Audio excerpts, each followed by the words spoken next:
Essentially what I'm going to be doing is replacing 2 sets of stairs, 2 flights, I should say.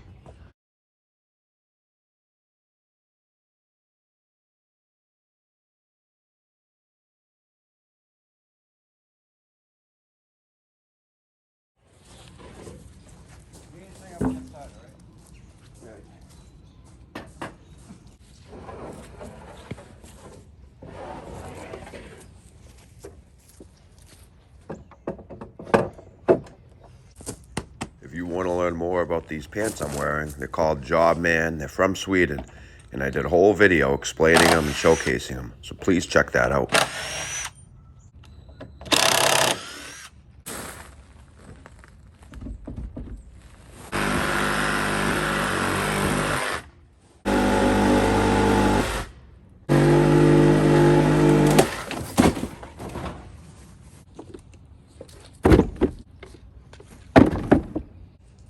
So every board is going to have a natural crown. A crown is a really slight curvature from the tree. It's a natural thing. As the tree gets cut and then milled and dries, it has a natural tendency to want to warp just a very small amount in one direction. You always want to put that crown up, whether it be a roof rafter, a floor joist, or stair stringers like we're doing here. That's going to allow the weight over time to push it back down and be straight. And here I'm just putting what I call stair buttons on a 2-foot framing square. Other people might call them something different, but you basically put one at your rise and one at your run interval, and it allows you to easily and quickly lay out a set of stairs.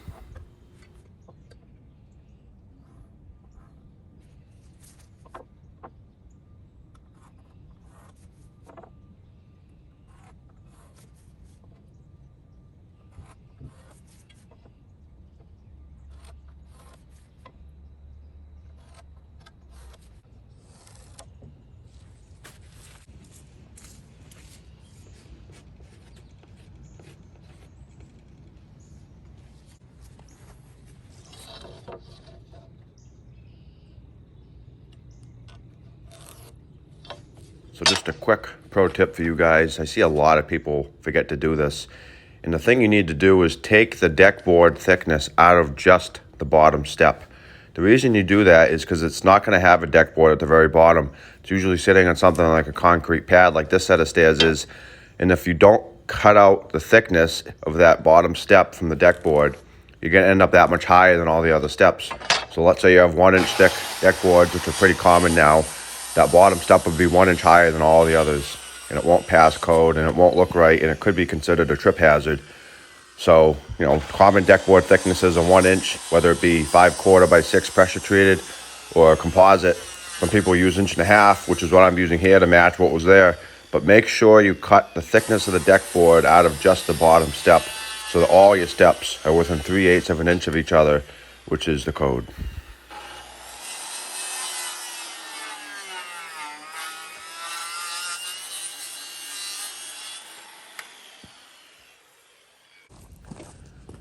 Just my personal preference, but I like to check the stringers and test fit them before I cut all the steps out. I just cut the 2 ends, and then I check and see if my marks are level and if everything seems right and heights are right.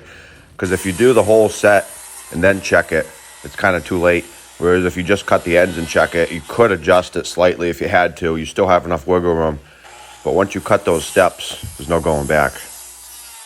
Due to the circular shape of the blade, you're going to have uncut portions in the inside corners. You don't want to overcut it. That's going to make a weak stringer. You want to leave all the meat there. And what you want to do is finish the cut with either a hand saw, or you could use a small reciprocating saw like I just used. And there's no need to lay out every set of stringers. Once you get your first one done, that's going to be a pattern. You can use that and trace that onto your other set.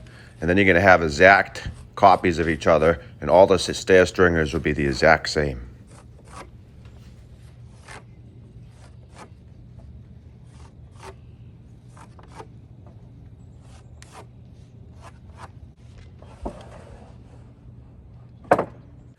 Let's talk about fasteners for a quick bit. You want to choose carefully. They have a lot of different types of screws, different driver types, and some of them aren't rated for being exterior. Some of them are only meant for interior, like sheetrock screws. You do not want to use something like that. What I personally like is the Torx drive screws. Home Depot sells them in both green and yellow, which matches most colors of pressure-treated wood. They're nice and strong screws, and they drive in great with the Torx drive tip. Really don't like Phillips screws. I don't think they drive in good. They tend to strip out easy. So for that reason, I would recommend you use Torx drive screws. Use that in combination with an impact driver, and you're going to be all set.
I'll tell you what, I really like these pants.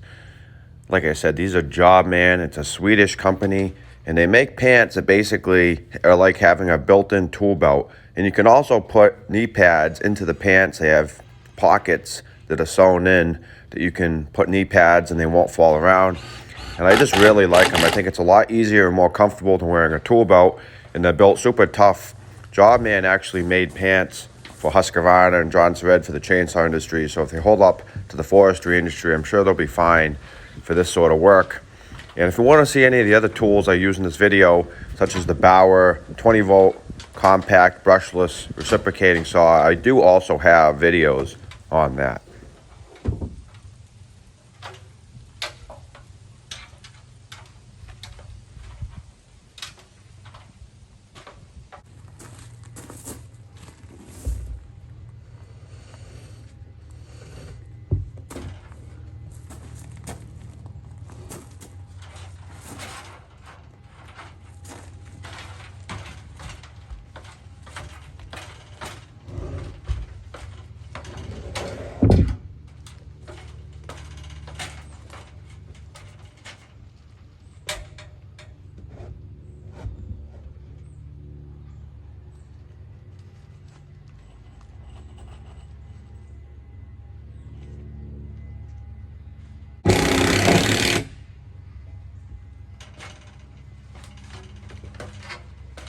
So I finished screwing up my stringers, put plenty of screws in. You can get special brackets that are made of metal that connect the stringer to the box or the platform, but you do not have to use those. There are other ways that the code allows for.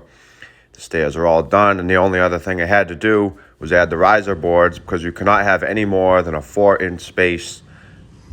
That way little kids can't fall through and get hurt, just like the sides with the balusters, which are existing.